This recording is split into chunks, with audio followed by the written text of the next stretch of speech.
Hey everybody, Michael here. At the time we recorded this episode, I had some major businesses being constructed in my neighborhood. So, through that, I had some unannounced internet and power maintenance that affected my recording. So, my audio got dropped. Anyways, I did my best to make sure that Robert and Brandon got seamlessly edited through. And yeah, so that is why I am not present in this episode. Thank you very much for listening, and I hope you enjoy this episode, License to Kill.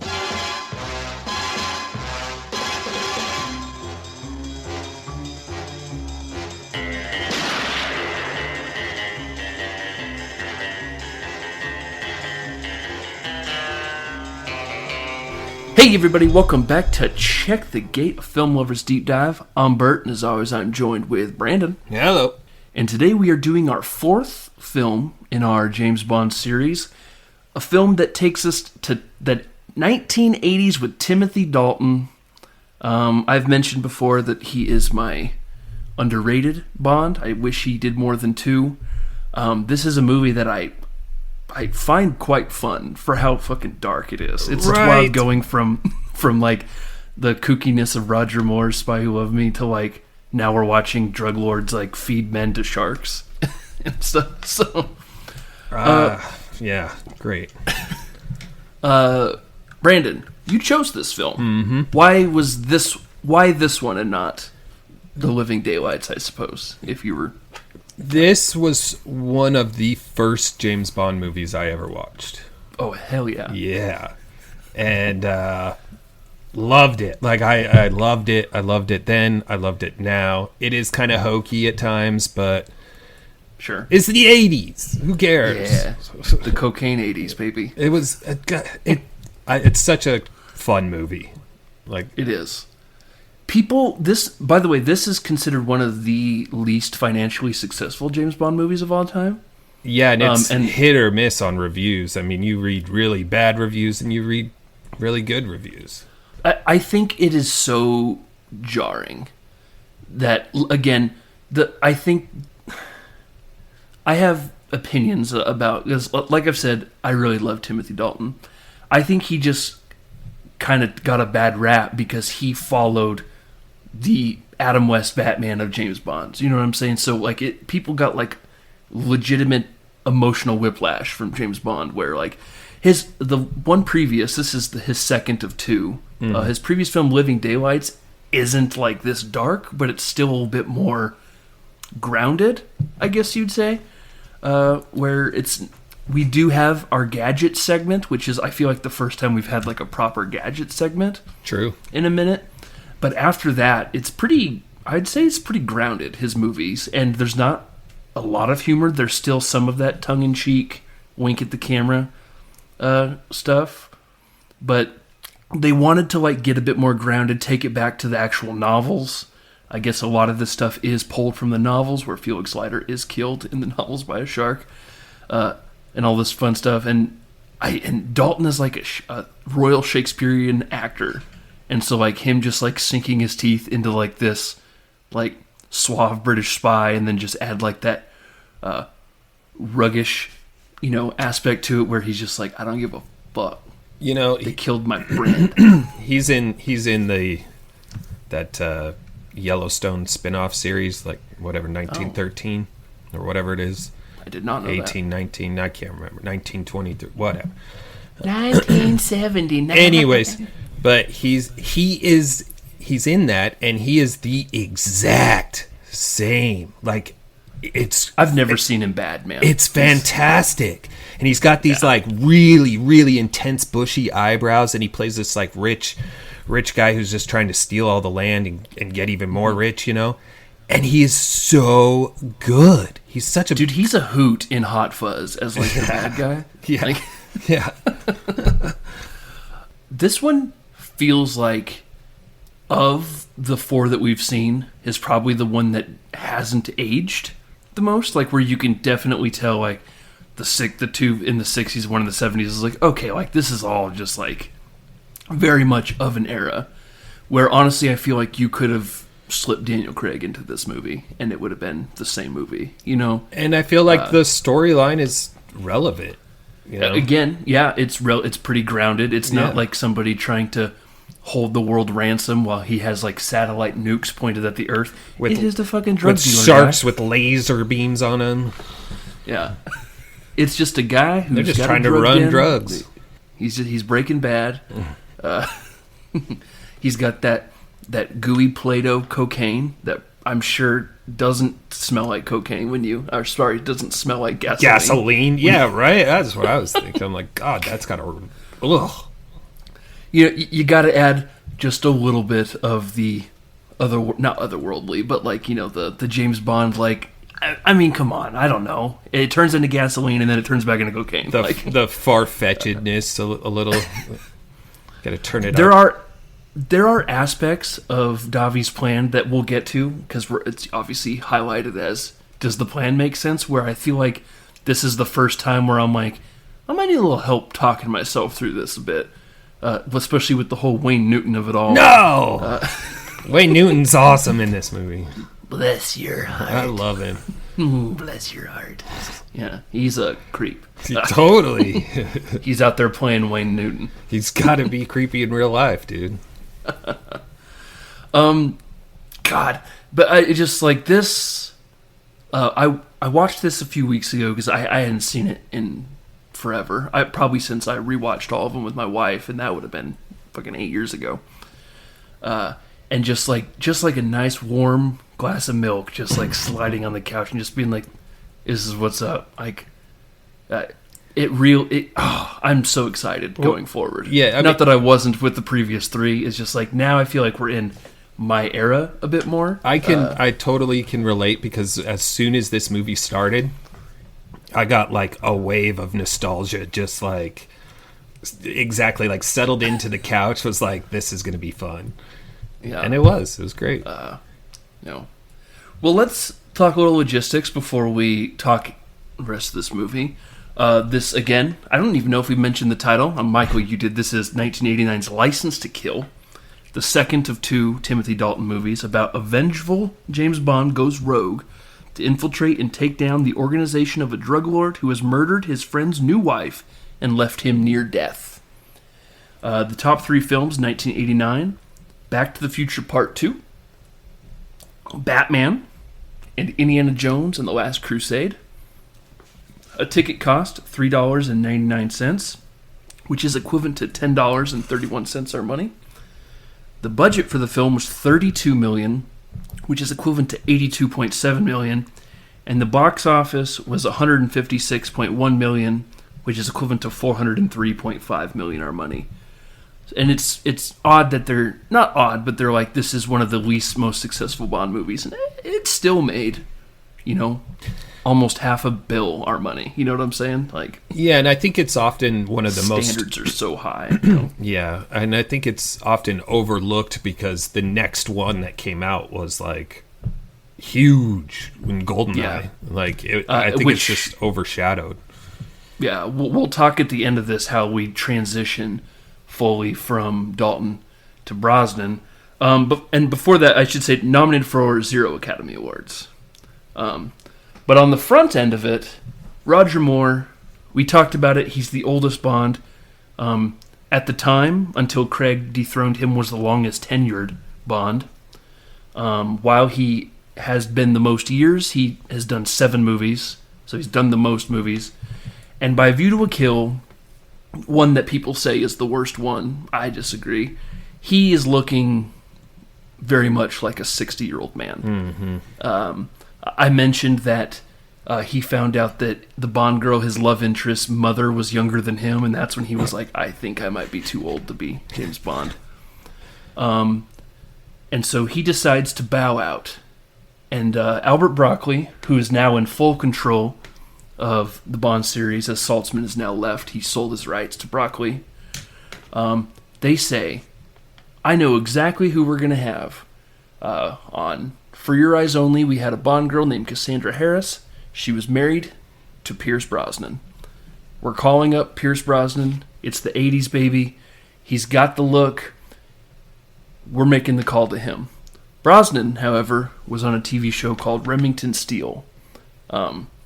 Very popular 80s show, kind of like Magnum P.I.-ish, you know what I'm saying, just but British and not in Hawaii. Remington Steele is getting canceled, so the timing is perfect. Pierce Brosnan, we'd like to offer you the role of James Bond. Pierce Brosnan is excited he's Irish, but it is the role of a lifetime, for him to play Bond. His wife, obviously being a Bond girl, we're keeping it in the family. He's excited. He's getting ready to make the press. It's pretty much like the worst kept secret. Everyone knows Pierce Brosnan's about to be the guy. People loved Remington Steele, and now we're going to get to love him as James Bond. They're getting ready for the press conference. As he's getting ready to leave, his phone rings. There's a fun documentary to watch where he's just like, normally I would just let the phone keep ringing and I would walk out the door, but for whatever reason that day I felt like I should probably answer the phone. I pick up the phone. It was my agent saying they're deciding not to cancel Remington Steele, and you're contractually obligated to stick around for another season. So he then had to call the Broccoli's and say, I can no longer be James Bond. Remington Steele went on to then be canceled after that next season. So they had to pivot, and they pivoted to Timothy Dalton, who, as I said before, is like a Shakespearean actor.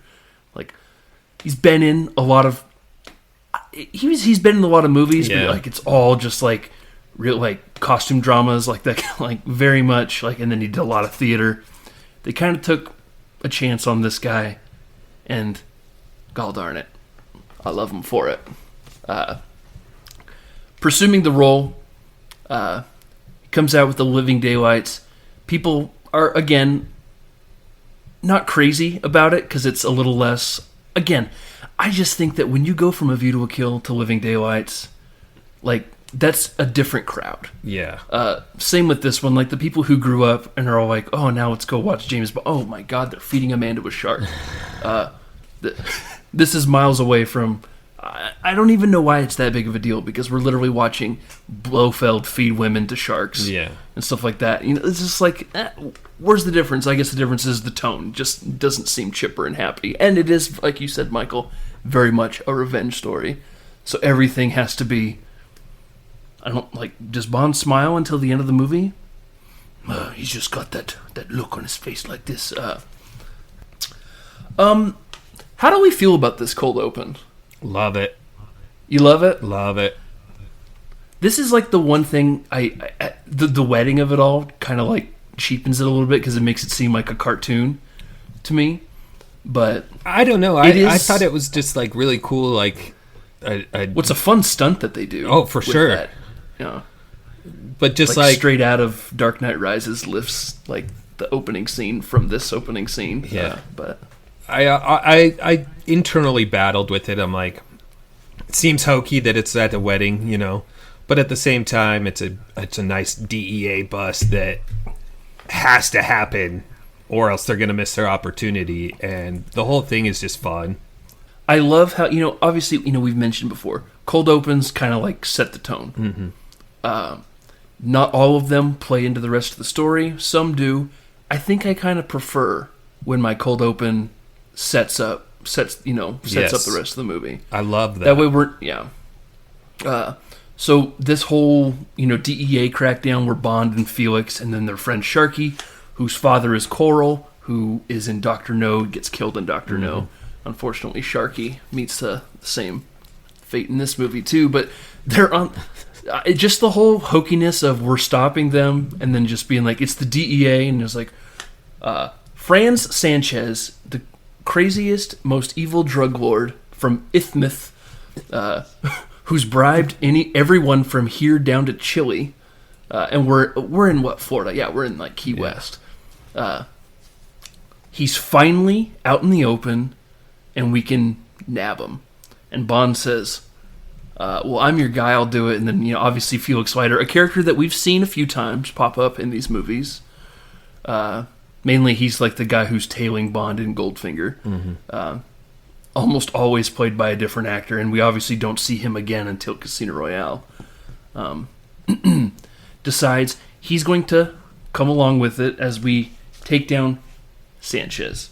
Where we meet Sanchez is played by Robert Davi, and he's almost always accompanied by a 21-year-old Benicio del Toro.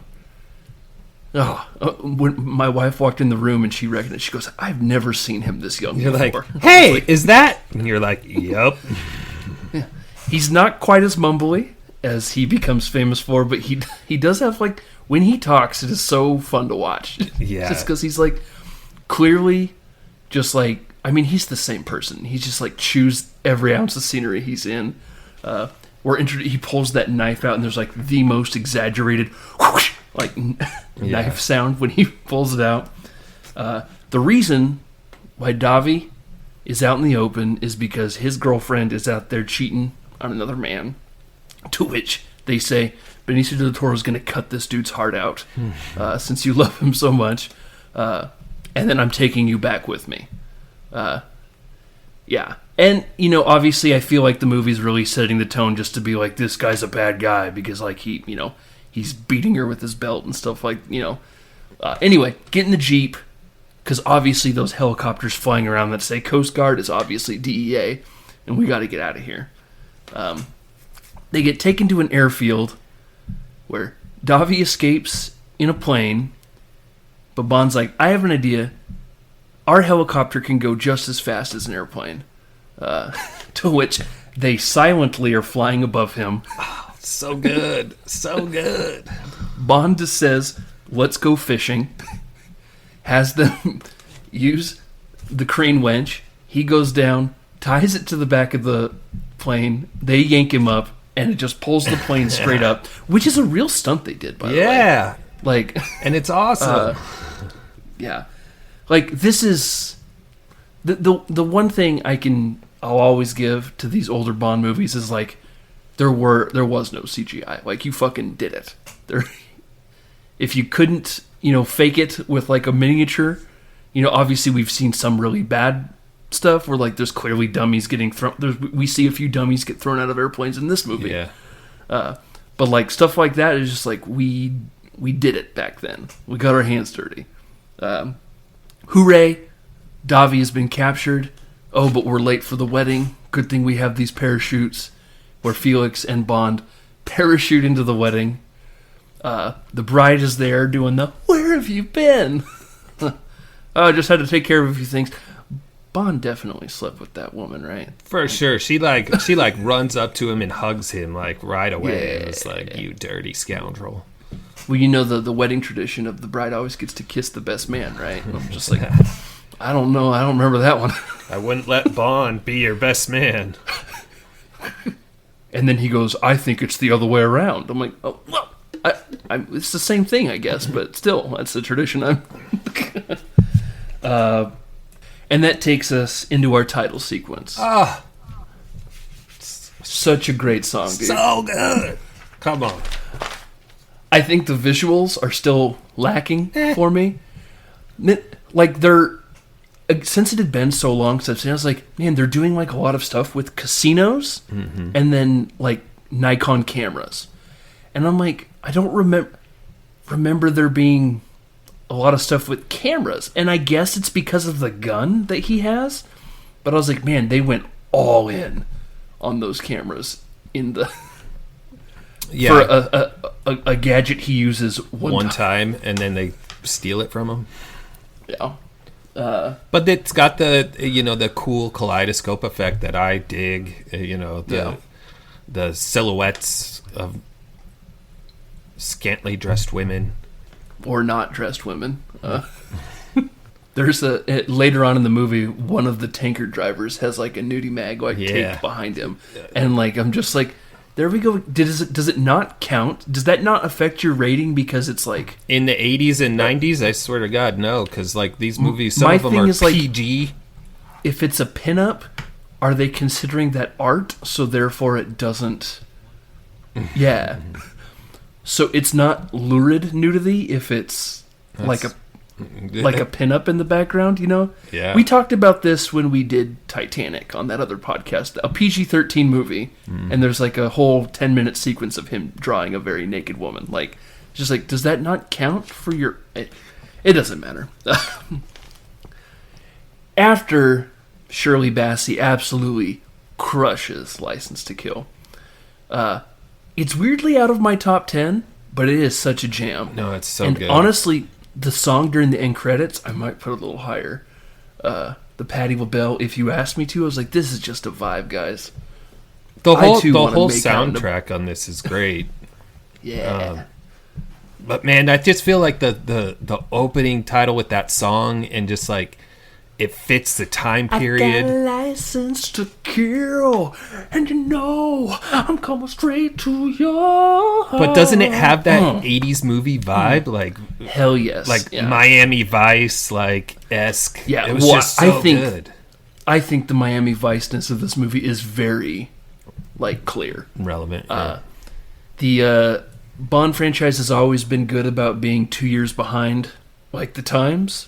Miami Vice is already in its heyday. Let's do a Miami Vice Bond movie. Star Wars comes out in 77, so in 79, the next movie, they're like, well, Bond's got to go to space too. It's one of those things where it's always like, we're just a little behind the times. Title sequence ends, and we cut to Robert Davi being questioned by a man named Kilfer, who is saying that he has 139 felony counts against him, which is like, oh, that's 936 years in Quantico. And he goes, not even $1 million bribe can get you out of this one. To which Davi just says, $2 million. By the way, $2 million is $5.1 million our money. To which Kilfer goes, excusez-moi? And he goes, just saying. Obviously, the other guy's like he goes to attack him. He's like, "Yeah, you're doing all this stuff." He's like holding them back. Yeah. He's like, "Let me at him." They do share a look. I did watch this again this morning, and like they do share a look, and I'm like, okay, that's where this silent arrangement happens here. Gets him out of there. We go back to the wedding, and we see that again. The bride comes up to Bond and says it's customary for the bride to kiss the best man. But also, Felix is in the office. He's doing work. It's our wedding. We need to cut the cake. He goes in there. Hey, bud, remember your wedding? The thing that, he's like, oh, sorry, I got to put all my Robert Davi files on my CD-ROM here. And I like to hide it in my picture of my wife. Also, I have a present for you. It's a genuine Felix lighter. Great. I love that they flip it on. Obviously, it's foreshadowing for the end. Like, the lighter is just more like a flamethrower than like a proper lighter. It's like, Jesus Christ, turn that shit down. Yeah. Cut back to Davi being escorted from his holding cell into a prison van, where Kilfer hops in the front seat. They're driving out of Key West on that famous long-ass bridge, where Kilfer takes his gun, knocks the driver unconscious, hits him so hard his face erupts into blood, takes the wheel, yanks it, goes off the bridge, flies into the ocean, to which men in scuba gear, then classic breaking out heist. A Mission Impossible movie does almost this exact same thing. I think it's Fallout, where they do almost the same thing, where they break them out, they get them the scuba tanks, they get away in like a little mini sub called the Shark Hunter 2. We cut to Felix and his wife saying goodbye to James. She wants to give him the leg garter because that means he'll get married. He shuts down emotionally, and we know, because we watched On Her Majesty's Secret Service. Honestly, it's a good thing we did, because this is now 2 references. Yeah. And I don't think there's many references to Tracy ever, and we just happened to watch 2 that... I thought there was one reference, or maybe 2 references in the Daniel Craig movies, but yeah, you're right, though. I don't think they reference her at all, because I think Craig is supposed to be like a clean slate reboot, where Connery all the way to Brosnan, I think, are the same person, canonically, but I think Craig is more of a reboot, because we see in Casino Royale how he gets his license to kill. Yeah. But we'll get into that in 2 weeks. Naughty, naughty, Brandon. Sorry. There is another movie, I can't remember which movie and who the actor is, but he actually goes to Tracy's grave. But I can't remember which one. Regardless, he shuts down and says, no, I can't take that. And she goes, did I do something wrong? And Felix is like, oh yeah, he was married a long time ago. It is kind of a sore subject. Thanks for bringing it up. Anyway, shall we go to our honeymoon suite?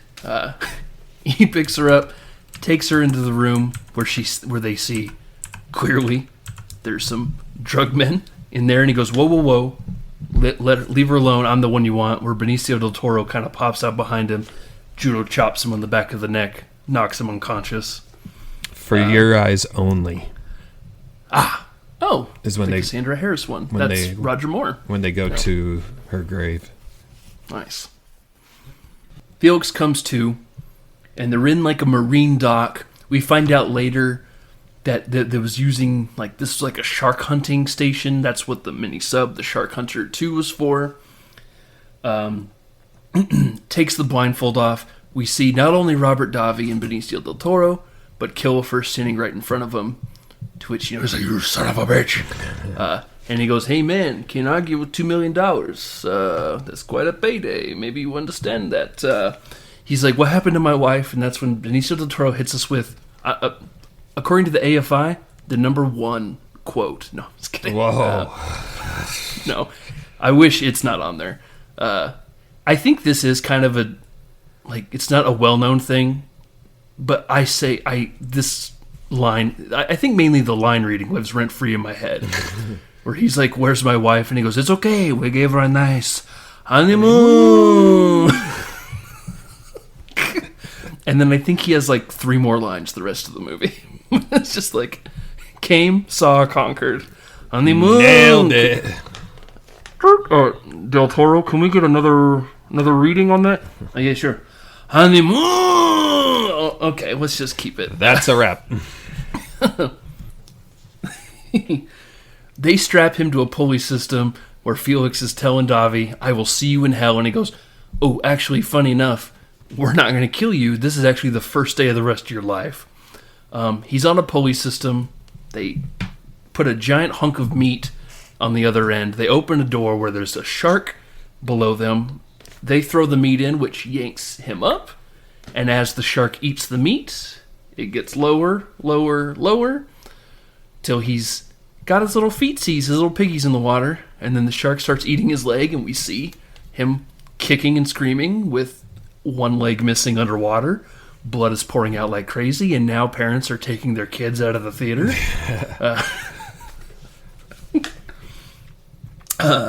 To which, Davi, does the hand motion, pulls him back up, lets him live. At the airport, Bond finds out that Davi has escaped. He freaks out, hurriedly drives back to Felix's house, to which he sees not only Della dead, the place is trashed, but we see in a body bag is Felix Leiter with the sign that says he disagreed with something that ate him. But luckily he's alive. Get an ambulance here right away. The officers are like, yeah, it's definitely a chainsaw, brother. He's like, Colombian drug lords, they love using chainsaws. Obviously, Scarface had just come out too. Oh yeah, good point. Famous chainsaw scene in Scarface. So I don't know if it's a direct reference, but I think that's kind of what they're just being like. That other famous drug lord movie that's on right now. To which Sharky shows up and he goes, "Chainsaw my ass! That's a fucking shark bite." My name's Sharky. My name's Sharky. I know where to you don't think. Bond has been told that Davi has vanished, and that the Americans are not going to really do anything about it because they can't extradite him. So Bond is like, well, then I guess I'll have to do this myself. He gets the idea because, again, Sharky says that, well, it's a shark bite. He goes, well, there is this old, marine dock that used to hunt sharks over here. Why not? Let's go check it out. They used to hold sharks there. That's where we meet a man named Milton Crest, who looks like an 80s Wall Street douchebag. Like, yeah, totally. The only thing he... yeah. The only thing he's missing is like the sweater tied around his shoulders, you know? There he says, "Oh, we actually don't have any sharks here anymore. This is more a research facility. We feed these giant maggots to our fish that are like super hormoned up. That way they get all fat, and I'm assuming we just turn around and sell it." And I'm like, that's how we make food nowadays. We we just inject it. Bond is asked to leave, to which he says, "Well, obviously I'm going to come back at night." Good thing they do, because they immediately see the shark hunter that I was told doesn't get used anymore. Would you like to buy it? They're obviously using it for something. He makes his way onto the ship. We get like these weird scenes where like he's caught. No, he got away. Oh, he's caught. Well, he got away like pretty easily. Yeah. He immediately opens up the maggot drawer. They just have a drawer of maggots. I love the effect. Like when you see them up close, they're like clearly just like rubber snakes. They're just rubber fishing lures. That's yeah, all there they you are. go. Just But when he pulls open the drawer and you see it, you're in that blue light, you're like, ugh. and it's like going up and down because there's ugh. clearly like a mechanism that's like the guy has the gun on him and he just throws a handful of maggots at the guy's face and then knocks him out, throws him in the drawer. Bon appetit. Which is a real fun visual to think about. It's just like, if that guy doesn't wake up, he's just going to slowly get eaten by maggots. Like, that's a... He gets, like I said, he gets caught, shakes it off pretty easily. But that's when Killifer makes his presence known, because he's waiting for Davi to let him leave. Essentially said, I'm going to give him $2 million, but they have that scene where he's like, we should just kill the cop. You know, he's like, I'm a man of my word. Loyalty's more important than money. Finds out that Killifer was behind Davi escaping, which also means he's the reason why Felix is in the state that he's in. Killifer makes him go over to the shark trap door. He opens it, but unfortunately he's standing on top of like that little escape hatch, which Sharky busts open, which knocks Killifer loose, flies forward, grabs onto the rope, keeping him from falling into the water. Shark swimming around, he goes, hey, listen, there's $2 million in that briefcase. You let me out, you can have half of it. To which Bond is just like, nah, dog, you earned it. Throws the giant briefcase at him, hits him, and he goes falling, and then the shark eats Killifer. And then Sharky's like, oh, man, all that money. Yeah. He's just like, oh. It's now wet. He's like, what a waste. And then Bond like looks at him and is like, what are you talking about? And he goes, the money. It's like, oh, sorry. Killifer is now Deadifer. Kildifer, I guess, is probably a better name. Bond gets picked up by Killifer's... he's like the partner in that questioning room when they're talking to Davi, but they're like not partners in that he's also a bad guy. Picks him up and says, hey, listen, we got this tip about going to this marine dock. There's just bodies everywhere. There's whatever's left of Killifer.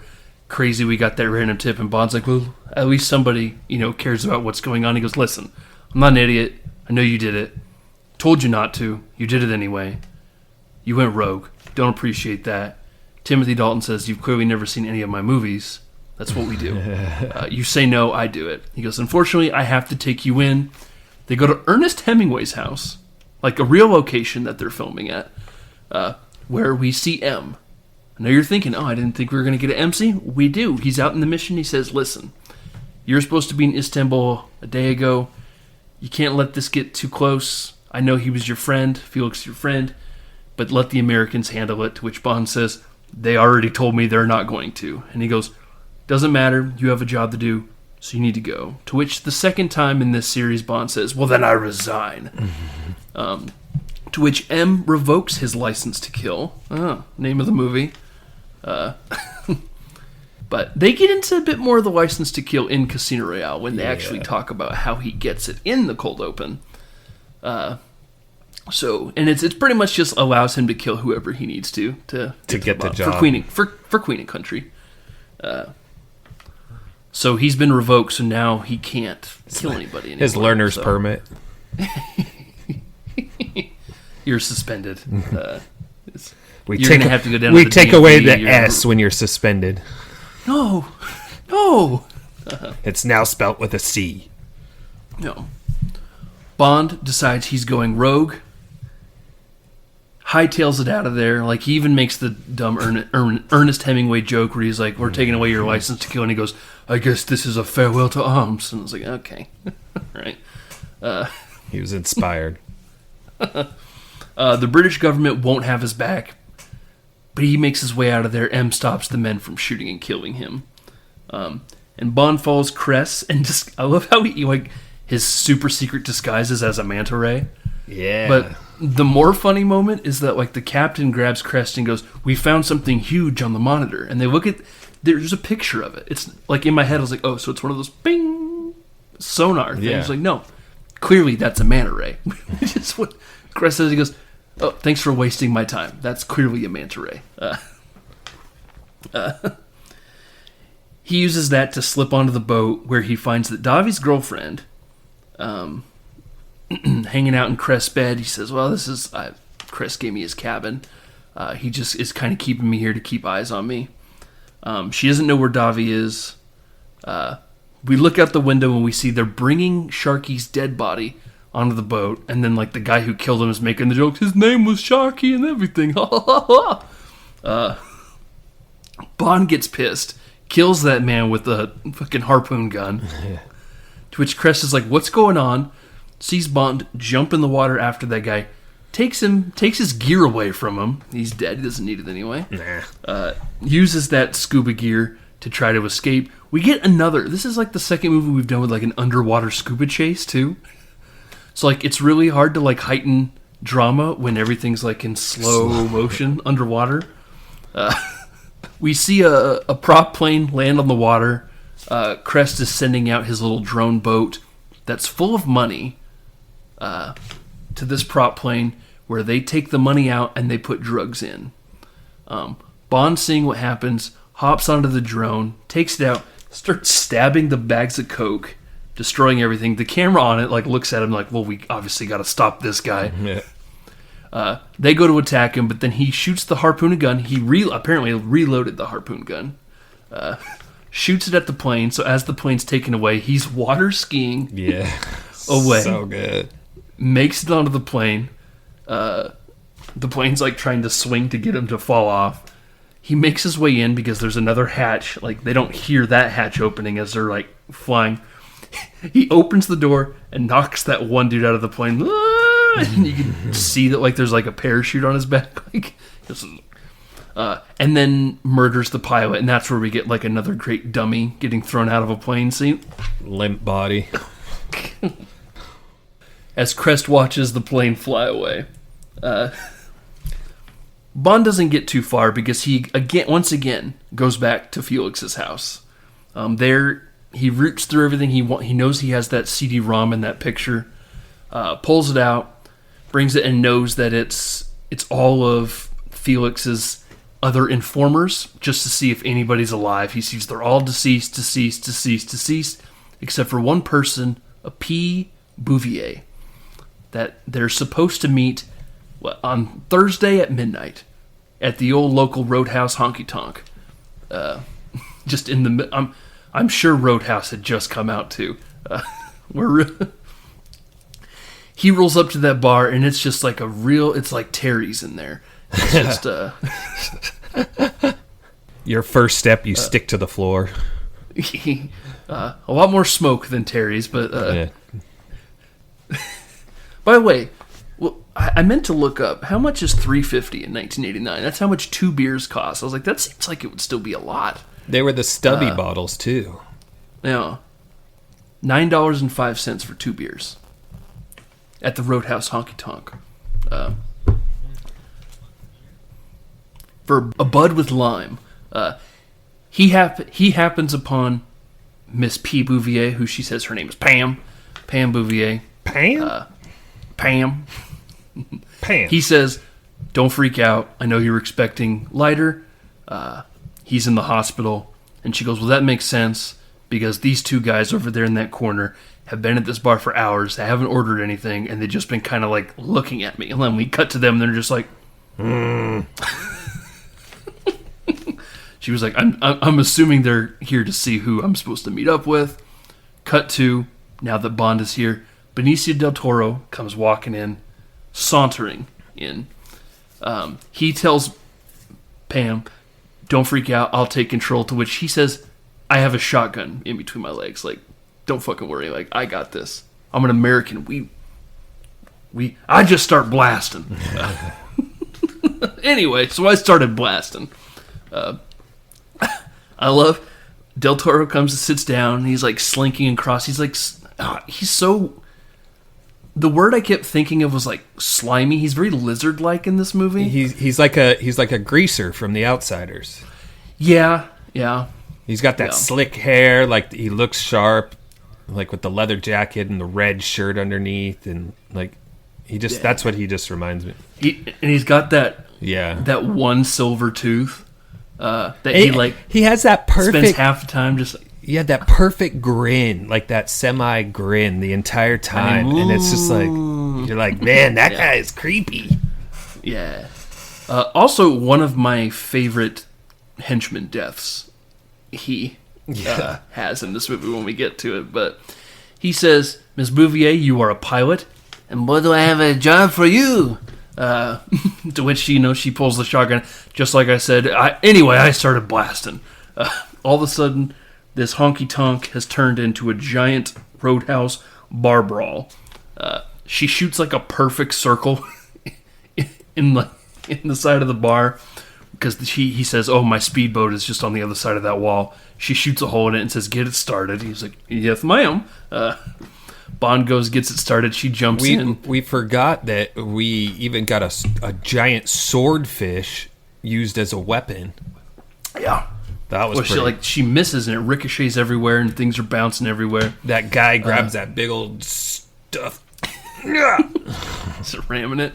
I like how it's just like one of those almost like a Wild Western, where like when a fight starts, the entire bar just breaks into a brawl, and so everyone's fighting each other, and it's not even about who even started. It's just like, "You made me spill my beer." It's just who can smash a bottle or flip a table the fastest. Yeah. They get away, and then we get that great shot of like Benicio del Toro just like peeking around the hole that she blasted, and like he's like licking his silver tooth. And then we don't see him for like another hour and a half. And I'm like, man, could have used more of him. Yeah. He tells Miss Bouvier, as they're getting away, "I need you to..." Which, by the way, I don't understand why he really needs her in this movie, because we've seen Bond fly planes multiple times. That he's like, "I need you to charter the plane. Like, I'll pay you to fly me there." And I was like, brother, you can fly planes. Right. They agree on a price. We get the classic Bond where like they just start making out randomly. You never actually see them in bed together. The whole reason for that was it was 1989 and the AIDS crisis was really ramping up, so they stopped having Bond for just a movie, just like not really bed anybody. A lot of it is implied, especially with Davi's girlfriend, but it's just one of those things where you don't see it. That you never see like them in bed. You never see like the chest bush off Timothy Dalton by laying on a fur rug next to a fireplace. But they definitely have chemistry. Yes. Yeah. She went on to be on Law and Order for a little bit too. Yeah, she was good. One of the few Bond girls that I've actually like seen in other things. True. How do you feel about her? Do you like her at all? Yes. Yeah. I feel like as far as the Bond girls we've seen, like she's just kind of like definitely at the bottom of that list. So, I mean, I gave her a 5 out of 10. I mean, she's average, but that's a failing grade, Brandon. But it doesn't. She doesn't hurt the movie. No, and honestly, this is something that happens in the majority of Bond movies, where it's like we have a Bond girl because we've always had one, and sometimes they're just kind of there, and we got to give them stuff to do. So go play with Wayne Newton. I didn't dig when she changes her hairstyle though. Ooh, like whoa! With the Jimmy Neutron swoop in the front. The Jimmy Neutron. Every time he's like, "I need you. Okay, your job's done. Go home." She's like, "No, I'm gonna stick around." Oh, but thanks for allowing me to. we get like a random scene, I think mainly because we have to. Not have to, but like we cut back to headquarters and M is like upset that Moneypenny misspelt 3 words in one prompt. She says, "I'm just worried about James." And he says, "Don't fucking worry about him. We all know he's going after Sanchez." Like, it even says, almost like rolling his eyes. He's just like, he's gonna get this out of his system and he's gonna come back. To which, M goes back in his office. That's a wrap on you, Robert Brown. Last time we'll ever see both these characters again. Moneypenny then picks up the phone and calls Q to obviously send him to go get help in Ifmouth. Cut to us in Ifmouth. Davi is at his compound rocking a giant iguana with a collar made of diamonds. If that doesn't scream drug kingpin, I don't know what does. He's like playing with his lizard in public. Just his gal fowl comes in and she's like, "Oh, I hate that lizard." And he's like, "Just give me a little kiss." And he kisses her, and then he looks at the lizard and he goes, "Oh, did you want one too?" And then he gives the lizard a little kiss too. They're all watching Wayne Newton, who is, I believe his name is Professor Joe Butcher, I believe that's his name. This is where I get a little confused as the plan. Like, if you take this aspect out, I'm like, I get it. You're dealing drugs and you're getting it across the border by making it gas. But like this whole telethon thing, I get it totally. He's the middleman who that's their way. I thought you were gonna say I get it, and then we're gonna. I was like, oh, please explain. Well, I am. He is the Sanchez's middleman, and that's how he talks to the other branches, and who's buying the cocaine is through that telethon. Like, I feel like it's definitely a good way to launder your money because sure. Like they're legally giving you cash to this telethon. Oh, bless your heart. And Wayne this money doesn't go to me. It goes to help millions of people around the world. Yeah, and the professor is a total like cult, scammer who has a incredible compound. But I got it. It's cool. It just feels like one extra element that probably didn't need to be. I know later in the movie they say that they have like a bunch of legal American investments. That's a good way they launder their money. The money comes in, and then we just turn around and we flip it and we invest in other things. But they don't really ever get into... The telethon, though, was a way for them to change the price of the cocaine, and that's how they all accepted the price, was by donating or calling into the telethon to make their orders. And then they also mentioned that Wayne Newton is also turning a profit. So they're also like pretty much taking money from the ding-dongs that are watching TV at 10 at night, being like, "Oh, Professor Joe Butcher needs my help." Yes. And then the large donations were their orders. Yeah, the 22,000. But you could tell that they were like scamming because they had changed the price right before the telethon. Mm-hmm. And then it was like, our new price that we're looking for, our goal. Yeah, there you go. Yeah. Bond is at Robert Davi's casino, makes a big scene. I want a private table with Miss Bouvier in her new hairstyle. Like you say, she's posing as his secretary.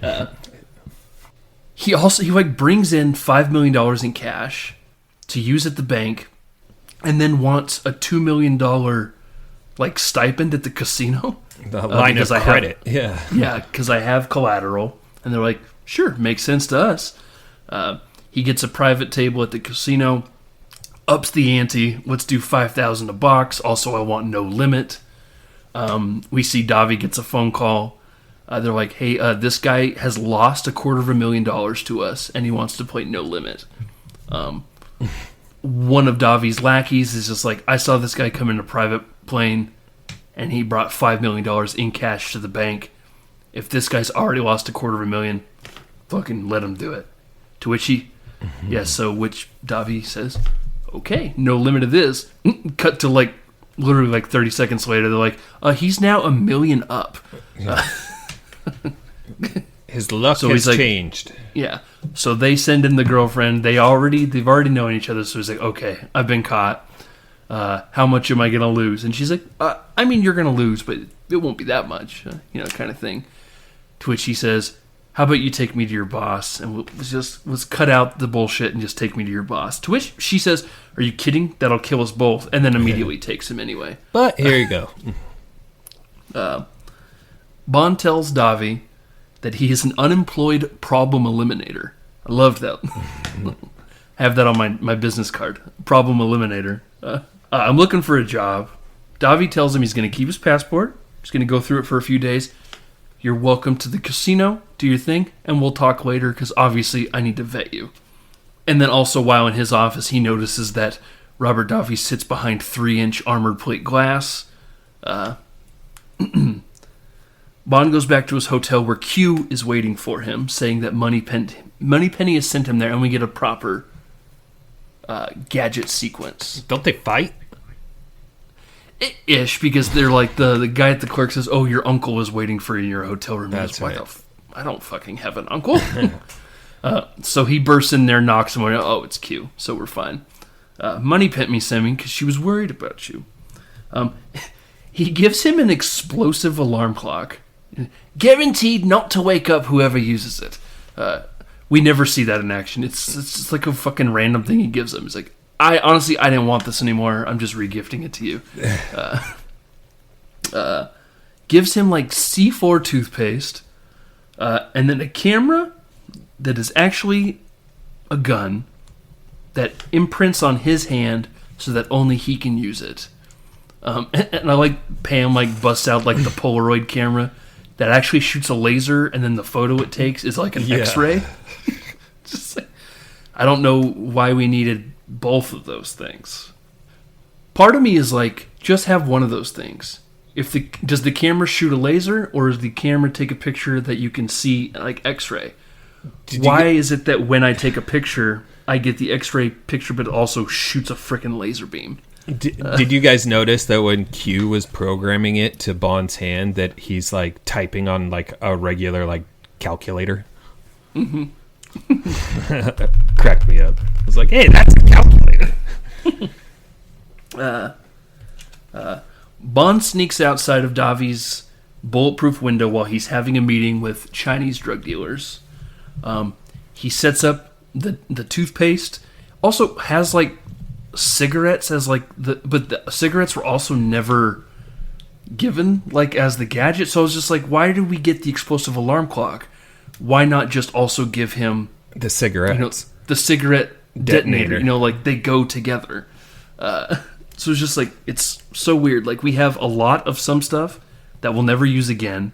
Same thing with the Polaroid camera. We just had it there because, like it's one more thing to add to the movie. But then not introduce the thing that he actually uses.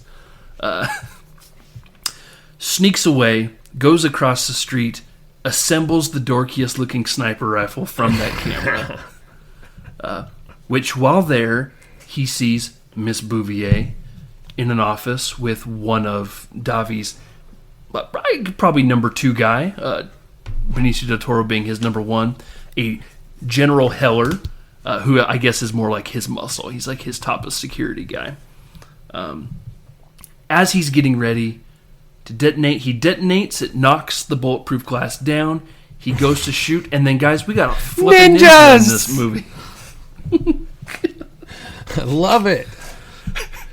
Out of nowhere, we got ninjas.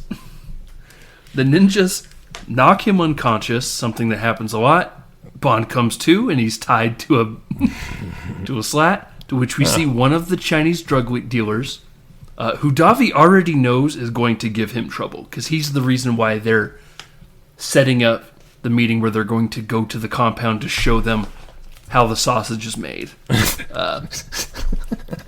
The Chinese agent is like, who the fuck are you? What's going on? This gun only responds to your hand. To which another guy says, oh, he's James Bond, 007. Duh. He's a British agent. But almost immediately, we get Heller outside in a tank, shoot at the compound that they're at, killing a shit ton of people, knocks Bond unconscious. Shoots a hole in the wall. Yeah. Chinese, he lets him know that he's actually part of the narcotics division and that Bond trying to kill Davi is ruining years of planning to put them away. Unfortunately, Davi has Heller attack. The Chinese guy's like, oh, I'm just going to use cyanide to kill myself. A woman just gets blown away. By the way, she's in the cold open. Like, that's the picture. The picture. The lady's taking care.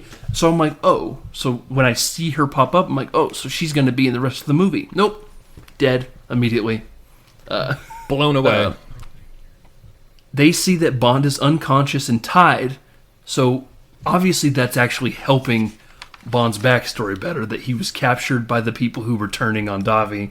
So Bond, doing what he does best, comes to in a different room, and he wakes up in an upgraded room, kind of like a tropey villain lair that's like super nice, setting us up for the monologue of Davi saying, we're not so different, you and I, kind of thing.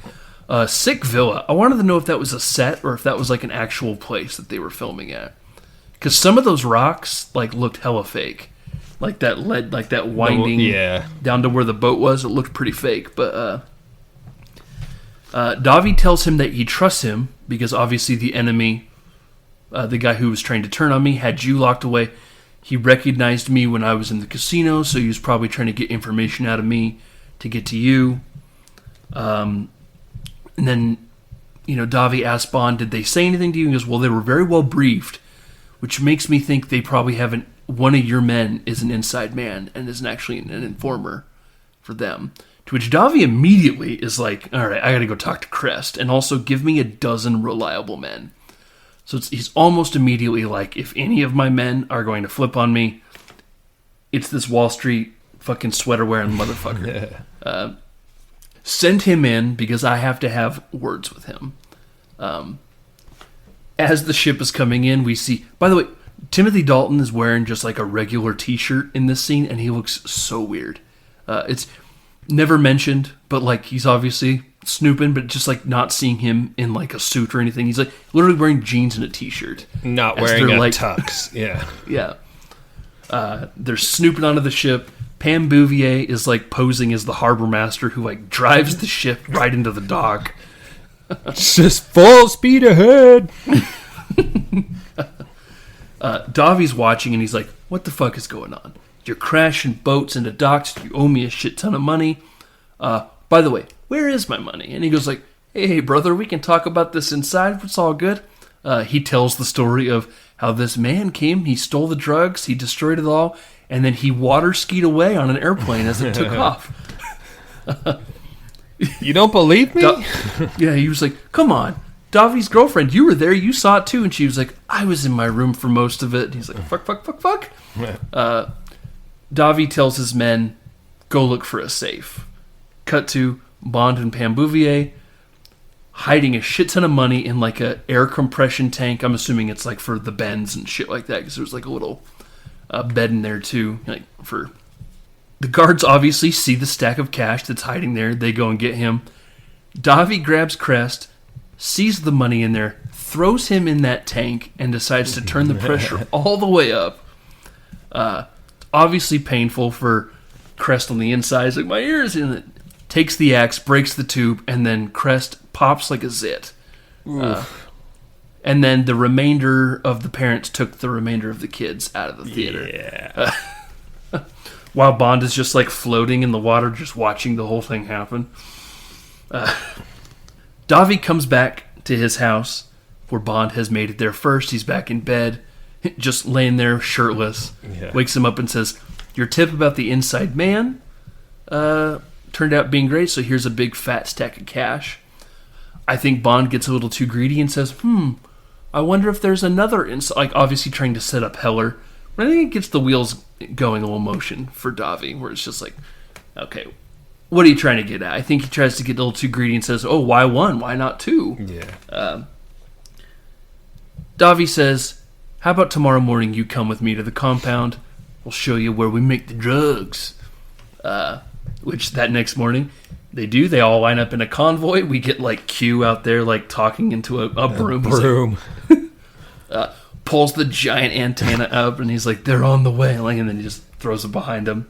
Benicio del Toro, after an hour absence, shows back up, and he's brought some Stinger missiles for Davi. Gets them all excited. They're in there hugging. Finally, my Stingers! I get my Stingers! Keep them close. But the problem with Del Toro being there is that he's seen Bond before, and immediately clocks him, and it's just like, "Who's the new guy?" And he goes, "Oh, it's just a guy I think is going to help." And he goes, "This is a fucking informer guy." He is not going to help. But we get the complete demonstration about what our plan is. We make a decoke, we break the bricks, using fancy science technology that we're not going to tell you our secret, mainly because the writers can't think of one. Just know what we do is we blend the cocaine down, we mix it in with the gasoline. Boom, it works. It's pure gasoline. And then once we cross the border, we fill it up in all these tankers. We cross the border. Then you take the gas, run it through this. Boom, wet Play-Doh cocaine. Here you go. And then obviously you just need it to dry, and you can distribute it. And I promise it won't taste like gasoline. Davi even does the thing is like, and also you can keep the gas for free. Like, Oh, yeah. In this economy, everybody wins. he even lights the gas on fire to show that it does work. To which it startles everybody because it explodes. Bond uses that moment because Davi has a knife at it. Not Davi. Benicio del Toro has a knife at his back. Uses that moment to break away. Headbutts Del Toro. Takes the canister that's on fire. Throws it at a wall, which makes the entire compound catch fire. That small fire escalates extremely quickly. I feel like they were in a closed room, and somehow that led to the entire building exploding over time. That's when Del Toro tells Davi, this man is an informer. They get him on this conveyor that obviously leads to this giant grinder that breaks up the cocaine, turns it to the dust that they put into the gasoline. As they're sending him down, Bond tells Davi, I know about the Stingers. Heller is your guy. He has a immunity deal that if he gets the Stingers back to the American government, he'll be okay. And Davi says, thanks for the tip. I'll go kill Heller, but I'm also going to kill you. Like, duh. Why would I leave you alive? Del Toro sticks around to make sure that Bond does in fact die. He goes flying off the conveyor belt, but his ropes tying his arms get caught on the side, so Davi sneaks down, starts cutting the rope. Luckily, Pam Bouvier shows up after, seducing Wayne Newton, locking him in his soundproof room. You look perplexed. Yeah, can you guys clear something up? Sure. What was she doing in the airplane? Which time? Before, the scene right before this, where she's flying and she, releases something into the air or drops something. You remember that? She's on the tarmac and then they, refuse a plane and then she, steals, or, the plane was... yeah, because she's trying to... Yeah, she was told to get Q out. She goes to get... she's kind of there helping during the final chase scene. But before that... Before that, because she flies the airplane, she releases something, and then she shows up at the compound, the meditation retreat compound, right? Mm-hmm. So there's a scene where in between they tell her on the tarmac that they don't have her plane or whatever, it's not ready. Well, they're taking it apart. Yeah, exactly. And then she shows up at the compound with Wayne Newton. She's like, "Here's your money," blah blah blah. But there's that scene where she's flying the airplane, and they make a deliberate camera shot of her releasing something, but. I thought it wasn't releasing, she was opening it. Wasn't because she fills it up with dust. Because it's and then she later dumps it on the lackeys during the chase. So I took that as her opening it up, and then off camera fills it up with shit to then dump on people later. I think that scene is mainly just there, so there's when we see her do it, it's just they just have a dust release switch that she yanks. It's the part of the movie where they're like, well, we got to have her do something. Yeah, she pops up and it's just like doing, I have a fat stack of cash. I'm from Wichita Falls. Yeah. I'm going to seduce Wayne Newton. Wayne Newton's like, oh, bless your heart. Bless your heart. Bless your heart. Even as she, like, pulls a gun on him and, like, locks him in his soundproof room, he's like, would you like to see my meditation room? It's pretty private. Yes. Creep. She shows up, walks in on Bond hanging from that conveyor belt while Benicio del Toro is cutting the ropes to free him, for him to fall in. She shoots Del Toro. He falls back onto the conveyor, to which Bond grabs his foot, yanks him down, thinks he's safe because he's grabbing onto Bond, but his feet get caught in that grinder, and boy, do we see him just... It's so great, too, because he's just like, and then he, like, lets out the scream, he's yelling, Sanchez! Like, and it's just like, and then just, like, the blood that mixes in with the cocaine dust, so it's just like that red smoke is coming up. It's just beautifully shot, just mixing in there with the gasoline that will load into the tankers. But also that compound has zero fire, sprinklers, no nothing. That's what I'm saying. They can't close off the rooms, nothing. They're in a apparently the most highly flammable, with all the gasoline and the cocaine. I don't know if cocaine's flammable, but just when it's mixed with gasoline. But like, yeah, and so like the place just, we get like the room that they were in just explodes. They run out. They see that the 4 tankers are loading up. We're about to have a classic Bond chase. Pam Bouvier says, I'll be your ace in the sky, and gets in the plane as Bond sits off after the guys. We get a lot of, and then he does this to get to this, and it's one of those, like, I looked at the clock, we had 20 minutes left in this movie, and the last 5 minutes are like a party scene. So it's like we truly have 15 minutes to wrap this up. Steals a tanker. Davi fires a Stinger missile at the tanker, to which his like main scientist is like, "You're destroying our profit." He goes, "It's only money, my guy." Shoots a missile. Really, I just want to shoot one of these. He's been itching, been wanting to this whole time. Bond does his, obviously Bond has a past as a long haul trucker back in the day, so he's able to jimmy the wheel, to which gets the tanker up on its left side wheels as the Stinger missile goes right underneath it, missing it completely, but hits the other tanker, blowing it up. Bond gets it back down. It lands on a bunch of lackeys' cars that they jump out right as Bouvier dumps dust. Should have dumped coke. Then they just get super high and they stop chasing anymore, Might have ramped up the chase. Mad Max! I'm all coked up.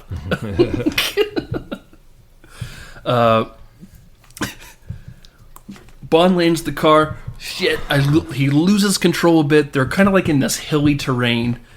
He jackknifes the tanker out a bit. It's hanging over a ledge, to which he says, I know, I'll just detach this tanker. Starts rolling down the hill. Luckily, times it perfectly. The tanker rolls right into another tanker, exploding those two. Boom, now we're only down to the one. But the cab of the one tanker is fine. It also just kind of like quietly rolls down the hill. And you're like, oh, I wonder if that'll play into something later. I forget the order of operations, where he then steals the cab of the other tanker that was exploded, but drives through the flames like he pops a wheelie. Which, by the way, I should say, the stunt of getting on the side wheels is a real stunt that they did. It's like there's nothing holding. However, the wheelie pop was a mechanism that popped it up. But like the fact that they were able to get, the big rig, like we're just turning into like Mad Max stunts and stuff like that. Just like what can we do with these big rigs? He takes that cab and is following the last tanker that Davi is in, sets it on cruise control, breaks through the windshield, climbs onto the back of the tanker while Bouvier's flying above. I don't know what her plan is at this point. She's just kind of flying above him. Davi takes a Stinger missile, shoots it. It hits the plane, but it doesn't explode. It's just enough that it goes through the tail, causing her to have to land.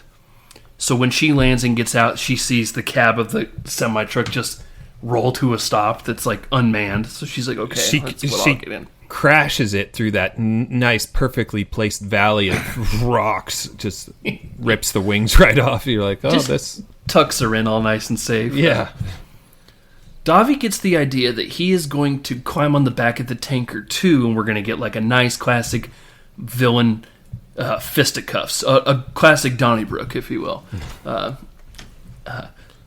for whatever reason, oh, that's right, he has that machete, and he cuts the air brakes, swinging wildly, which then causes the semi-truck to not be able to stop as it's going downhill, loses control, flips over the ledge, causing both men to hit the ground rough. Bond is broken, beaten, bloodied.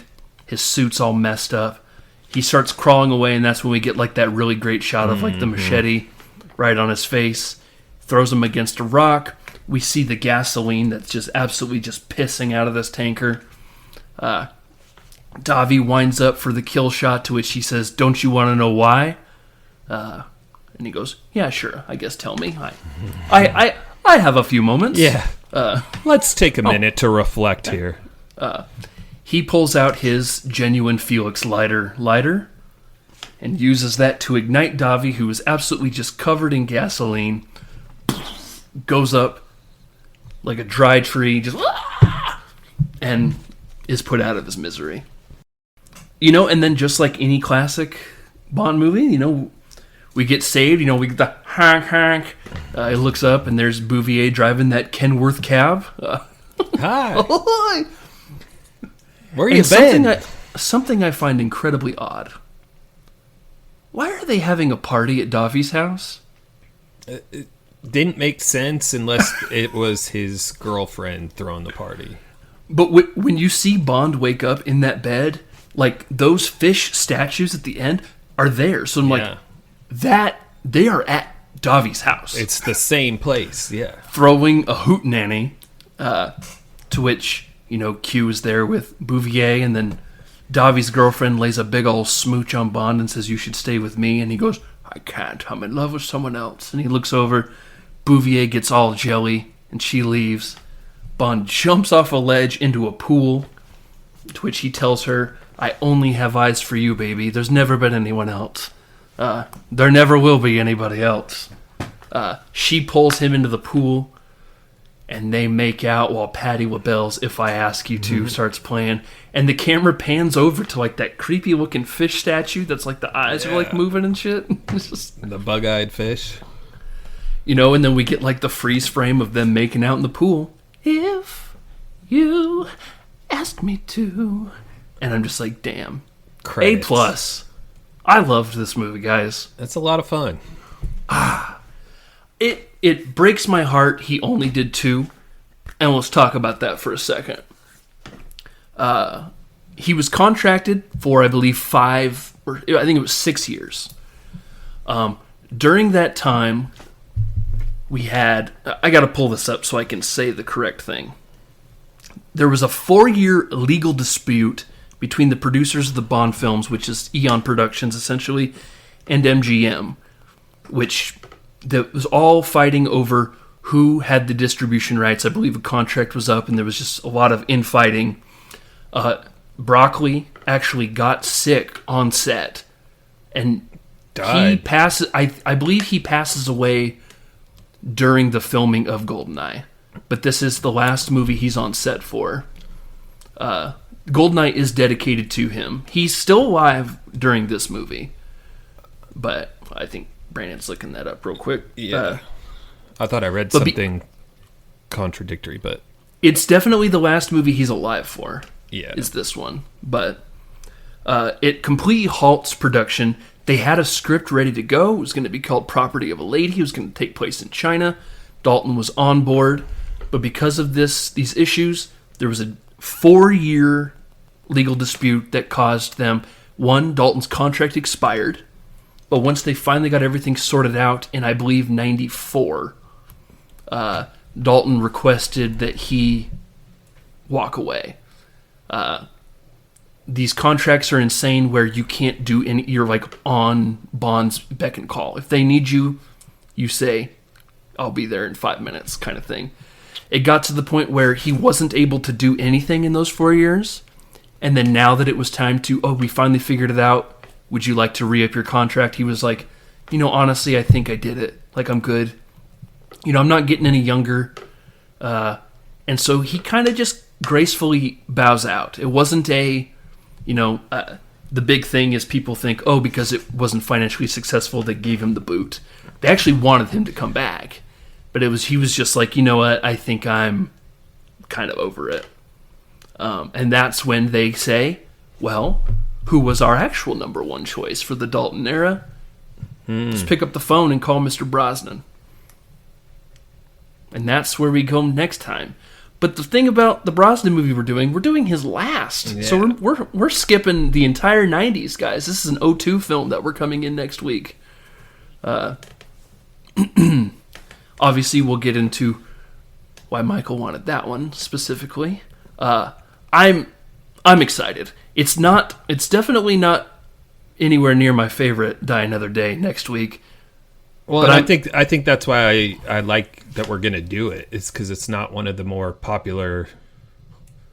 That's what I tried to do. Is I tried to pick some of the more obscure ones, but like Casino Royale. Yeah, well, that's my favorite. Arguably the greatest James Bond movie of all time. My personal favorite. I keep it pretty obscure here.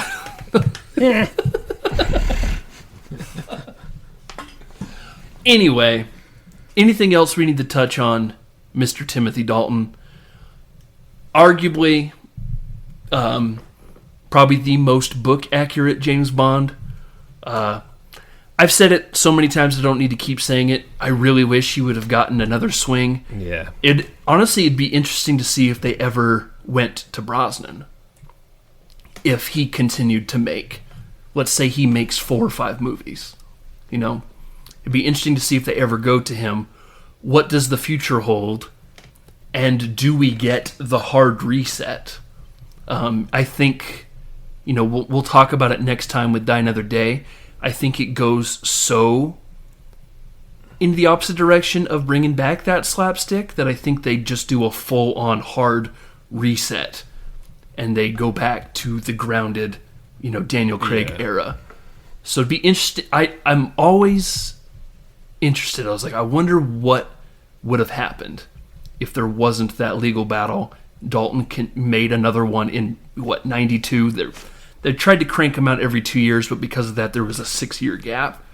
So I'm always interested as Good to... point. Yeah. But anything else to add before we carry on? Hope everybody had fun like I did. No. What do you say we go ahead and cut, print, check the gate? See you guys.